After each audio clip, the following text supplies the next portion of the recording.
It's a college movie because it is about discovering who you are, and college does feel like that time. Whether you went to college or not, that time in your life between 18 and 22, you're leaving your parents' house, or even if you haven't left your parents' house. Just pretend I'm not here. This is my mom's house. It's about that time in your life where you're trying to figure things out, where you're trying to figure out who you are and what you're supposed to be. And because it would be fun. That's the other reason. And in you go!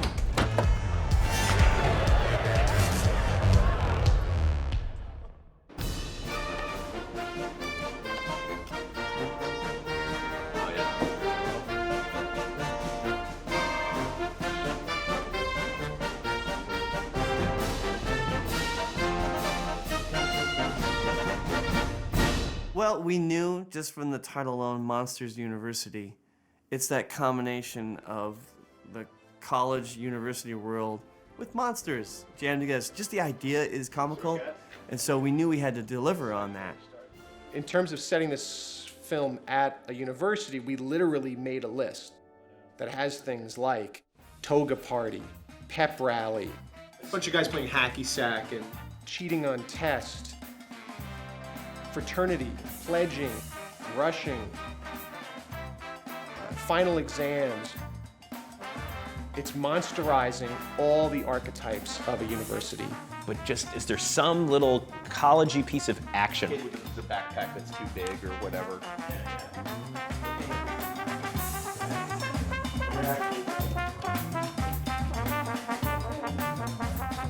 College movies are tough too because they're usually not kids' movies.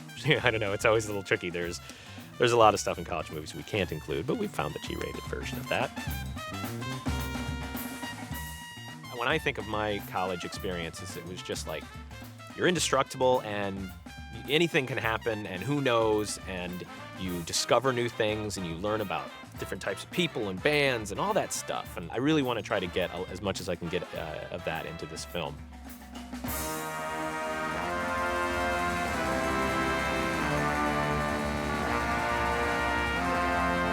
Okay, everyone, I'm Faye, and I'll be giving you your orientation tour on this perfect Part of the exciting nature of this film is that we get to build and experience a whole new world different than Monsters Incorporated. So we visited universities, Harvard, MIT, and then Berkeley. And we visited classrooms, libraries, dormitories, fraternities.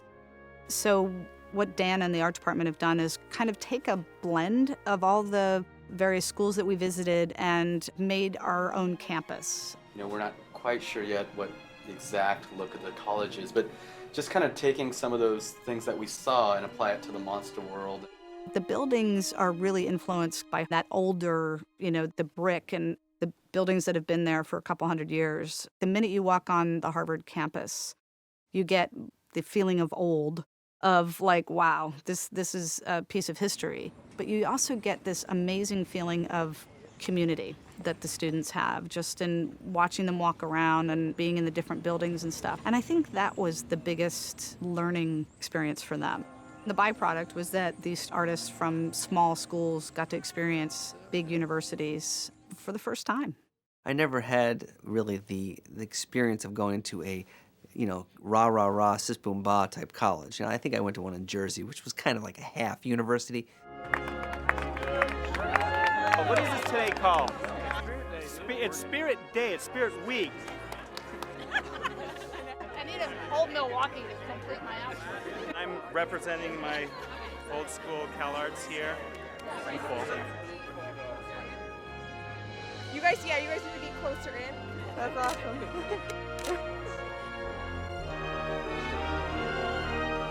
The challenge for this film is you have this backdrop of this college campus. So our responsibility is to create that backdrop and that atmosphere of a living, breathing college campus with thousands of characters going to classes. So we had ideas of what do you see at a college campus. We went to UC Berkeley, we went to Stanford, and watched the students and observed what do we see when we're walking around. I want to say that we went to some frat parties, but I don't think they would let us in because I'd look like someone's parent. You want to just find out, well, what are the mannerisms that you remember from college. What are some of the things that people do? How do they gesture? How do they just hold themselves? How do they get around? Bikes, skateboards, their backpacks. How are they holding their backpack? What are they doing when they're standing and doing nothing? This is stuff that the crowds team really looked at a lot. Whether it be people milling about, transitioning from class to class. Yeah, these monster characters have 6 eyes, they've got tentacles, they're crazy looking monsters, but the performance that comes through in them is just kids going to school. I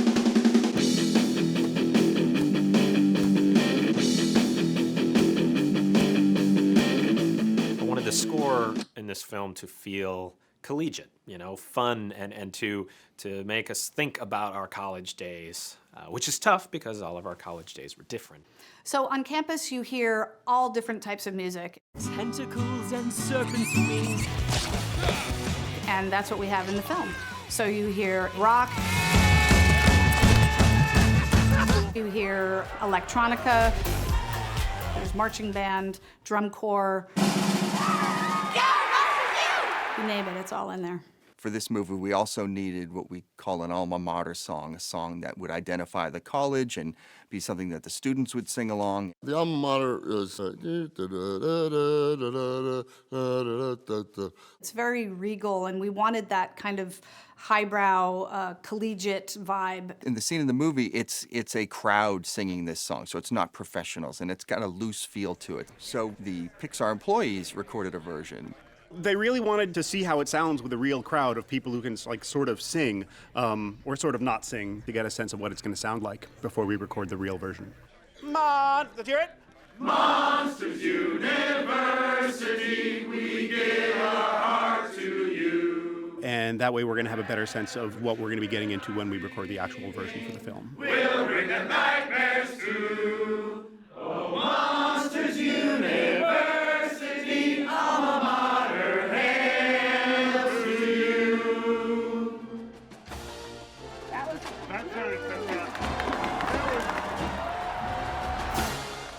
We knew that we needed groups of friends, and the easiest way to portray that on a college campus was fraternities and sororities. I had kind of an attitude toward fraternities and sororities at the time that most people that weren't in them have. But I'm getting a totally new respect for them now, as I'm kind of learning about them and just the idea of them as a way to support each other and that type of thing. Fraternities and sororities. You want to take this? No, you, the frat guy. Fraternities and sororities on a big campus provide an opportunity to have that small community within that larger context. I love using it as a way to make the film about friendship and sort of looking out for each other. When looking for the fraternities and sororities for the film, we really were looking at archetypes. The sorority named the Eeks are actually a group of super athletes. We wanted to have one group that was really great at scaring, and they're wearing sweat jackets and headbands, and they're kind of the jocks, but I love that they're female jocks. One of the other sororities is the Pinks. That was kind of a play on the sororities that all look alike. Thanks. We're gonna rip you to pieces. What?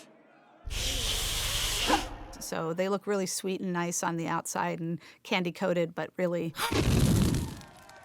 they're vicious. The Roars are the cool fraternity on campus. Everyone sort of looks up to them. With the Roars, we went super arch. Johnny Worthington, president of Roar Omega Roar. The typical upper crust fraternity. Oh, sorry, killer, but you might want to hang out with someone a little more your speed. They look fun. Oh, hey there. Want to join Uzma Kappa? We have cake. If you happen to be in a misfit fraternity, which is where Mike and Sully find themselves, it's a challenge. It's the last place they ever wanted to go. They only choose that fraternity because they have no other option. We sometimes say it subs in for Boo in Monsters, Inc. because they are the innocents. They are the children of this movie, even though one is a mature student of 50 years old. So the Uzma Kappa are all talented. We just don't know in what or how. We designed those guys to look like, oh, they could never scare anyone. It keeps him small, and it keeps him undefined, and it keeps him cute. And it's been interesting now in Story find, well, how do they scare people? Mike? What is it? Okay, Uzmas. Boy, we need to get you a bell. The scare games were interesting. It was challenging to figure out what they needed to be for the film. But what we really tried to get across was the fact that college students approach everything with a sense of gusto that, that is recognizable. We needed a way to test Mike and Sully's scaring abilities because they get kicked out of the scaring program right off the bat. So we created the games as an opportunity to see, to gauge how they're getting better at scaring or if they're failing at scaring. We spent a long time figuring out whether they were sanctioned by the school, whether it was kind of like a sports program, or whether it really should be underground, where it was the fraternities and sororities doing something under the radar that wasn't sanctioned. They're crazy dangerous, so anything could happen. Cool. So the scare games are all kind of tenets of what it takes to do a scare. So the first one is the toxicity challenge. That went through many iterations, just trying to look at what would be intense, what would be scary, what would be the first thing that could shut down the Uzma Kappas. We had done a few versions of scare games. The first team to make it through all 10 rooms wins. And there was a point at where we just wanted to figure out how do we make this more monster specific, how do we make it more dangerous, and how do we make it funnier. When you're given these types of problems, we typically will all get together and come up with ideas. This is the first event of the scare games. Mike and Sully and the Uzma Kappa team have to compete in these games. So there's always something to improve upon. There's always new ideas that come up. There's always opportunities for humor. We've already kind of started going in and trying to make this a little more entertaining, but I think Sometimes we'll have a gag session on a sequence that we've been working on for a while, and that's when it gets a little scary. Yeah. The worst thing in a brainstorming session is silence. That's the worst thing. I don't know. It's not really that funny, it's just an image. You've exhausted every cliche, and then you've exhausted every good joke, and then you've exhausted everyone's like really weird ideas, and then you're just left with, what if there's a urchin that stings them and they blow up into puffy, like, infected, I don't know what, and then someone does a drawing and you're like, yep, that's funny. This is pretty funny. Whack! Don steps on one and goes, God! Screams and then starts swearing as Don, like, son of a mustache! And it's all these very... Actually, into the mouth, maybe suddenly from inside. He's like a puffer fish.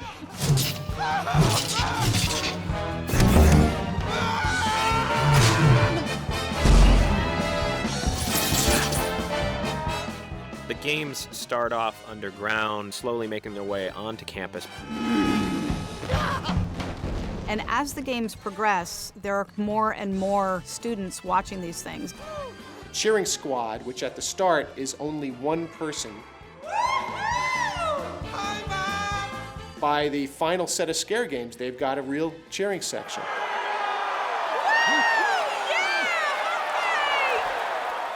That final game, we wanted it to feel like a public demonstration of their abilities. So, in final competition, I think you're going to want to keep Mike in his head. It's between him and the simulator. The scare games are there as a test for Mike. You know, he's kind of putting on a brave face to be the coach, to inspire the team.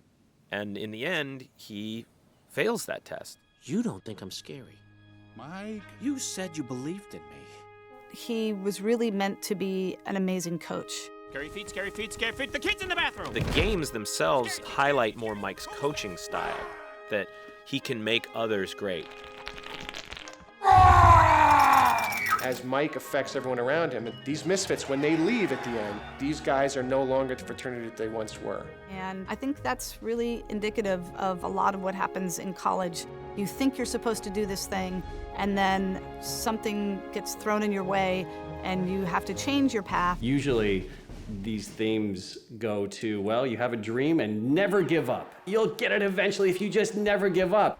But what happens when that dream doesn't work out? Do you have the courage to find another dream. To me, that was the thing that really clicked with this movie. When you're in college and when you're at that point in your life, you don't know what's around the corner, and that everything's romantic and exciting, and who knows what tomorrow brings. It feels like the time that, for good or bad, you realize who you are. Whether that means you're in college during that time or just that age, feels like I'm an adult now. Who am I? Just go out there and show them what Mike Wazowski can do. Thanks.